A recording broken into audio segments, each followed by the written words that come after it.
This is the Good Neighbor Podcast, the place where local businesses and neighbors come together. Here's your host, Sophia Yvette. Welcome to the Good Neighbor Podcast. Are you in need of a dog training academy? Well, one may be closer than you think.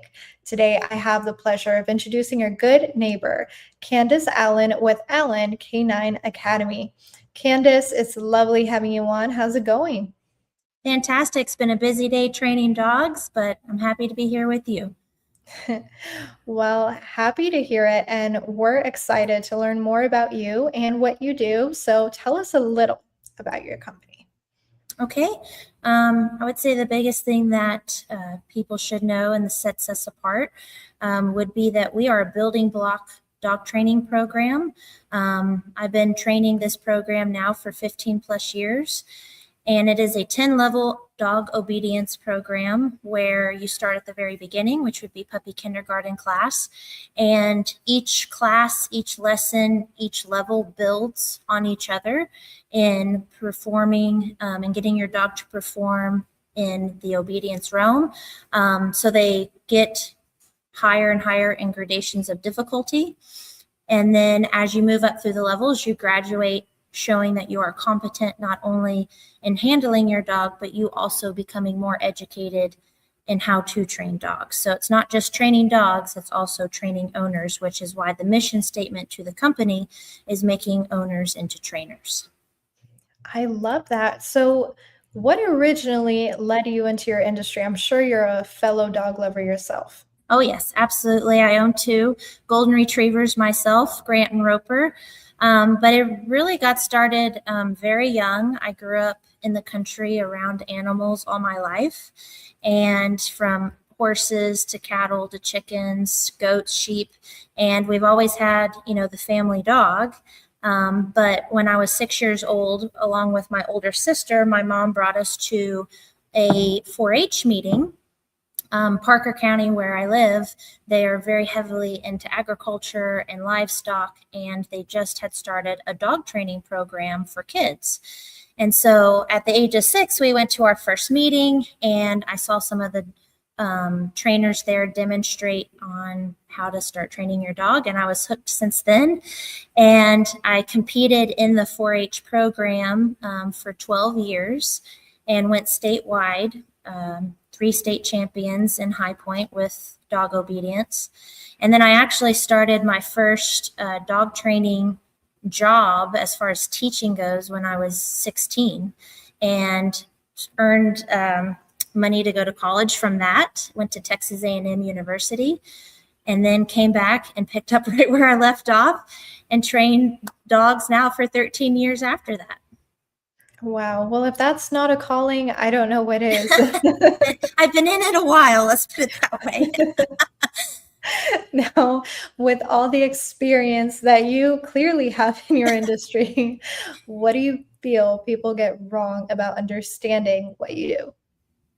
I would say the biggest one, just from obviously hearing a lot of people tell their stories and their issues with the dog, is really just the fundamentals of how an animal learns.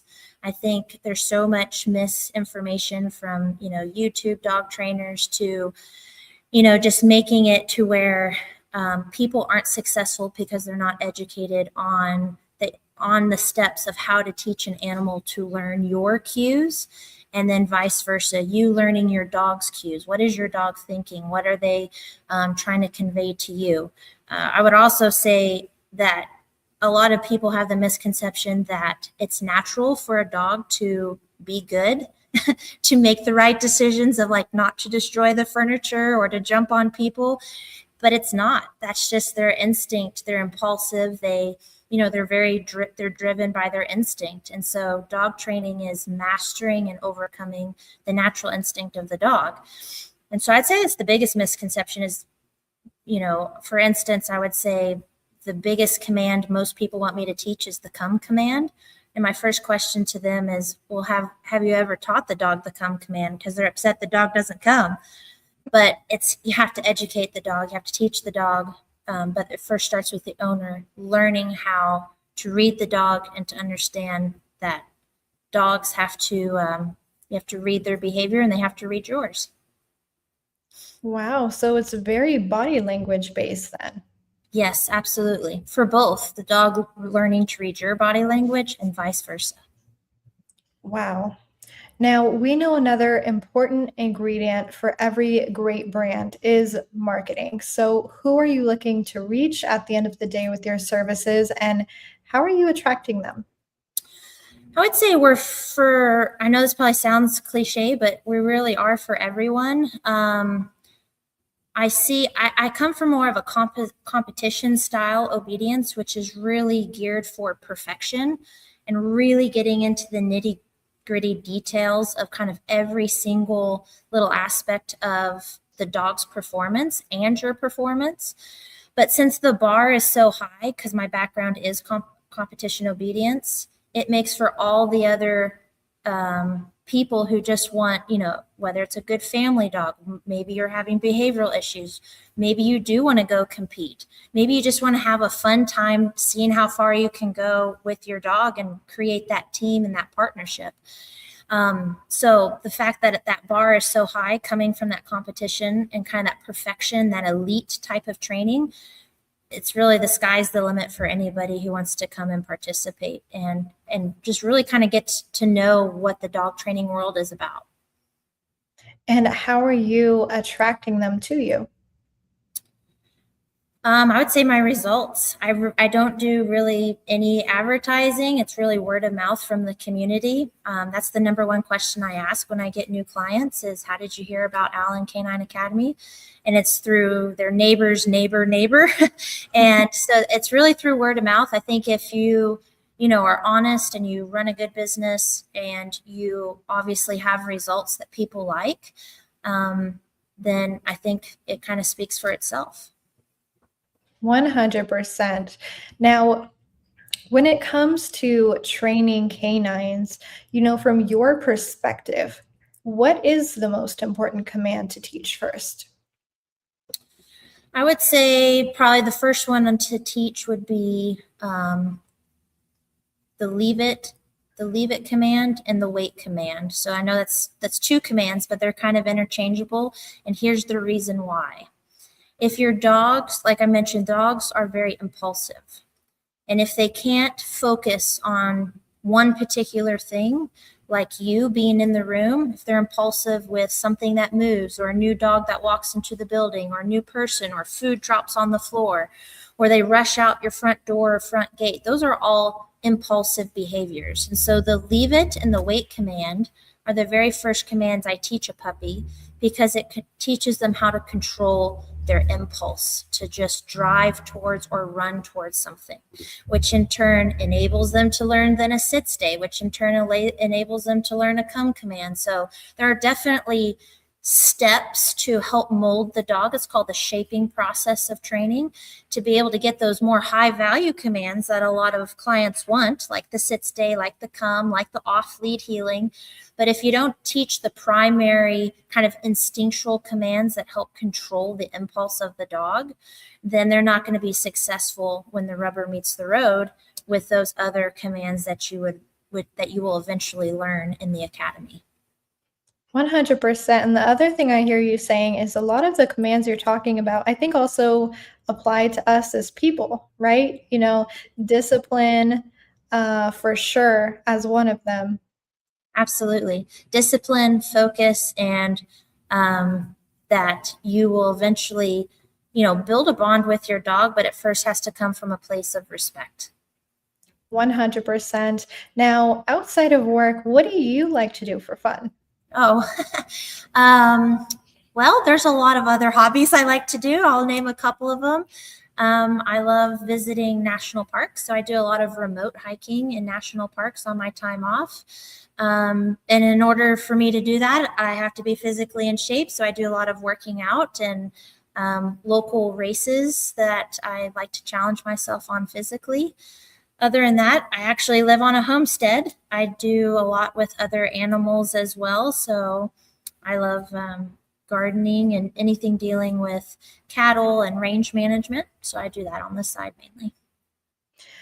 Wow, Candice. Now, before we wrap up, what would you really like people to know about your company as a final closing statement? I would say that the biggest thing would be there's so much more to dog training than just solving and curing, for lack of a better word, bad behaviors. I think everybody starts seeking out a dog trainer because their dog's driving them nuts because of their bad behavior. But there's just so much more to dog training than that. That once we get past that stage of like what I call ground manners, teaching the dog, to not be a barker or jump or destroy things, like those are all ground manners that you can teach in 2 weeks' time. But there's so much more past that really, once you go past that, it is so much fun. And that is really where the bonding happens with your dog. Once you're done solving the bad behavior and the bad habits of the dog, that's where the 10 levels come in. A lot of people ask, like, how do you have 10 levels of dog training? Well, because there's just so much more than just teaching the dog not to jump on you. So if you really want to build the bond with your dog, stick with it past the point of just trying to get the dog to behave appropriately in your house, and you will have a best friend for life. And where can our listeners go to learn more about you and this process? So the main place I would say would be our Facebook page, Allen Canine Academy.